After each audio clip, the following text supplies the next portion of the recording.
বিসমিল্লাহির রহমানির রহিম। আমি ডাক্তার শাকিল, সিয়াম হোমিও হল গাজীপুরা 27 এর পক্ষ থেকে আপনাদের সবাইকে শুভেচ্ছা এবং অভিনন্দন জানাচ্ছি। যারা নিয়মিতভাবে আমার আলোচনা শোনেন, আজকে একটি অত্যন্ত ইম্পর্টেন্ট ডিজিজ সম্পর্কে আলোচনা করতে যাচ্ছি। সেটি হচ্ছে PLID, অর্থাৎ যাকে বলা হয় প্রলাপস লাম্বার ইন্টারভার্টিব্রাল ডিস্ক। সংক্ষেপে হচ্ছে PLID, prolapse lumber intervertebral disk.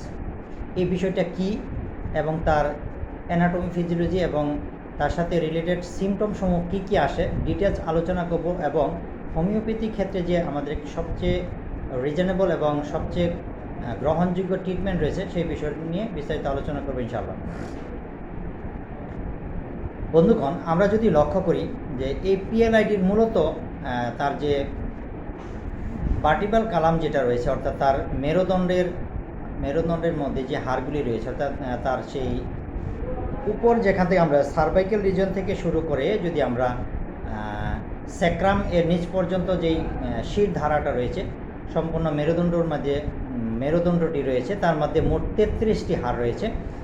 আমরা যদি লক্ষ্য করি অ্যানাটমির দিকে, যদি আমরা লক্ষ্য করি, আমরা দেখব যে তার উপরে যে সার্ভাইকেল রিজিয়ন রয়েছে সেখানে মোট 60টি আমরা ভার্টিব্রা দেখতে পাই, এবং পরবর্তীতে যদি আমরা আসি আমরা দেখব যে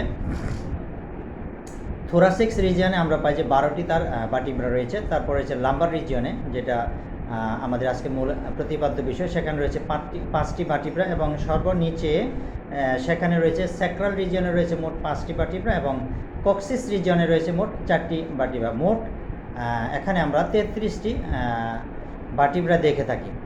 সম্মানিত বন্ধুগণ, এখানে আমাদের উল্লেখ্য যে বিষয়টি রয়েছে সেটি হচ্ছে যে লাম্বার রিজিয়নে মোট যে 5টি ভার্টিব্রা রয়েছে, সেখানে যদি L4, L5, আমি বলতে চাচ্ছি L4 এবং L5 অথবা L5S1, এখানে যদি পেইন হয় বা সেখানে যদি কোনো যন্ত্রণা আমরা দেখতে পাই, তাহলে আমরা ধরে নিতে পারি যে এই রোগীটি PLID আক্রান্ত। তো PLIDর ক্ষেত্রে কি কি সিমটম আসতে পারে, আমরা যদি এক নজরে সেই বিষয়টিকে আনতে চাই, তাহলে আমরা দেখব যে PLIDর সাধারণত প্রত্যেকটা ভার্টিব্রা, অর্থাৎ দুইটি ভার্টিব্রা এর মাঝখানে যে জেলির মতো থাকে সেটাকে বলা হয় ডিস্ক। সেটাকে কি বলা হয়? ডিস্ক। তো সম্মানিত বন্ধুগণ, আমরা যদি লক্ষ্য করি যে এই PLIDটি হচ্ছে এমন একটি মাজা ব্যথা, এমন একটি মাজার সমস্যা রিলেটেড রোগ, যেখানে দুই ভার্টিব্রা এর মাঝখানে, ভার্টিব্রা মানে হাড়, দুই হাড়ের মাঝখানে লাম্বার ভার্টিব্রা, যেখানে বললাম আমি যে লাম্বার সেক্রো রিজিয়নের মাঝে যে 5টি ভার্টিব্রা থাকে, সেখানে একটি ভার্টিব্রা থেকে আরেকটি ভার্টিব্রার মাঝখানে আমরা যদি লক্ষ্য করি দেখব টেস্ট রিপোর্টে যে জেলির মতো কালো কালার আমরা দেখতে পাই, অনেক সময় জেলির মতো বাহিরের দিকে বের হয়ে আসে।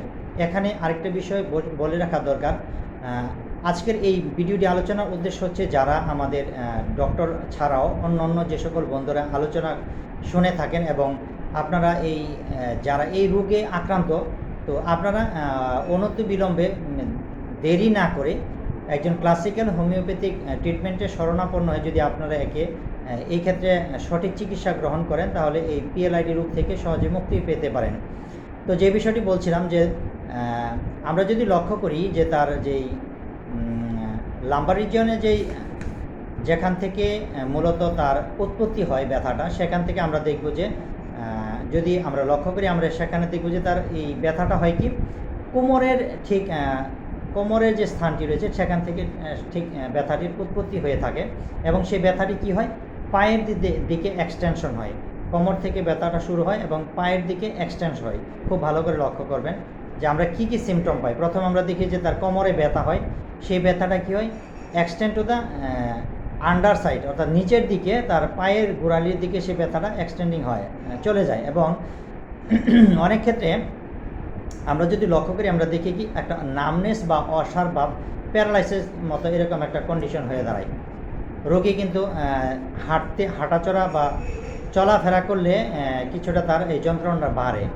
এমন একটা কন্ডিশন হয় যে কিছুক্ষণ হাঁটার পরে সেই রোগী আর কি করতে পারে না, হঠাৎ করে বসে যায়, আর হাঁটার মতো তার ক্যাপাবিলিটি থাকে না। এই ধরনের কন্ডিশন হলে তাকে আমরা বলি কি নিউরোলজিক্যাল ক্লাউডিকেশন।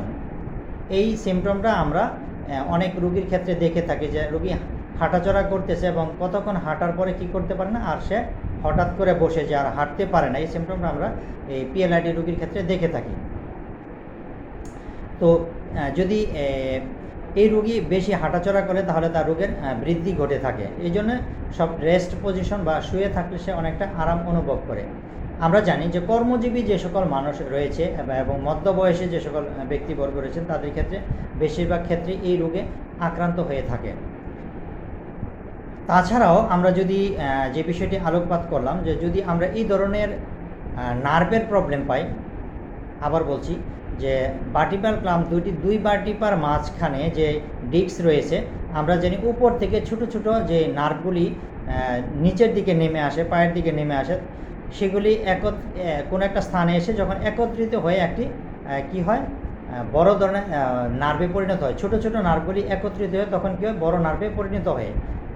ডিস্কের উপর থেকে যখন নার্ভগুলি আসে, যখন ডিস্কটা বের হয়ে আসে, খুব ভালো করে লক্ষ্য করবেন যে যে তার যে ডিস্কগুলি যখন অর্থাৎ দুই ভার্টিব্রার মাঝখানে যে ডিস্ক থাকে সেই ডিস্কটা যখন বাইরের দিকে বেরিয়ে আসে এবং তার উপর দিকে যে নার্ভগুলি এক্সটেনশন হয় লোয়ার এক্সট্রিমিটিসের দিকে, নিচের দিকে যখন সেই নার্ভগুলি চলে যায় তখন কি হয় এই রোগীর ওখানে একটা চাপ সৃষ্টি হয়।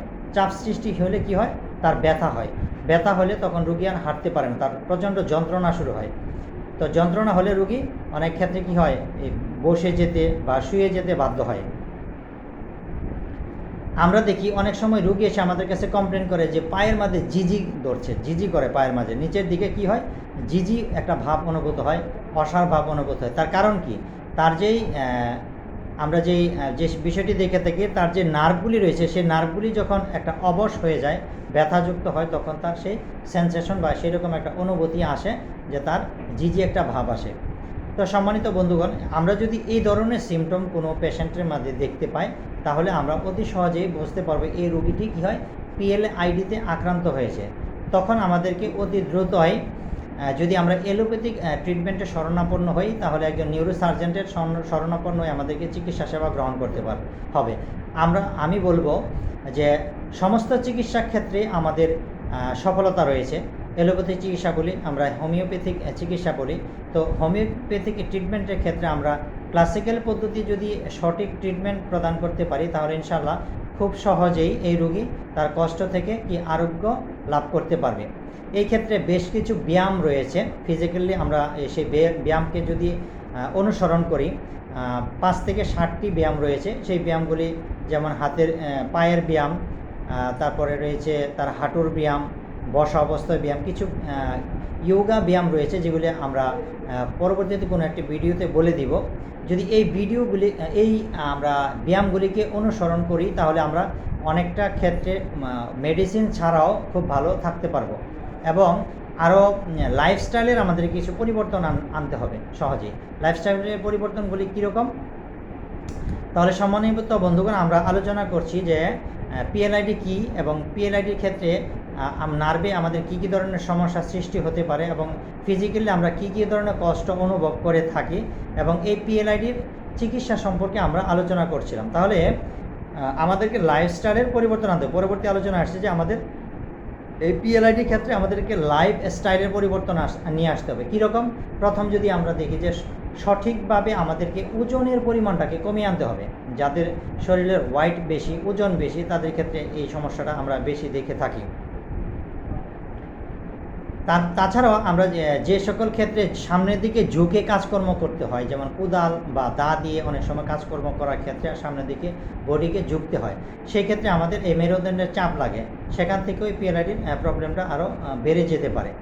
এই জন্য এই লাইফস্টাইলে আমাদেরকে এই ক্ষেত্রে পরিবর্তন আনতে হবে, যেগুলি সামনের দিকে ঝুঁকে কাজকর্ম করলে আমাদের যে সমস্যাগুলো সৃষ্টি হবে সেক্ষেত্রে সেই ধরনের কাজকর্মকে আমাদের অ্যাভয়েড করে চলতে হবে।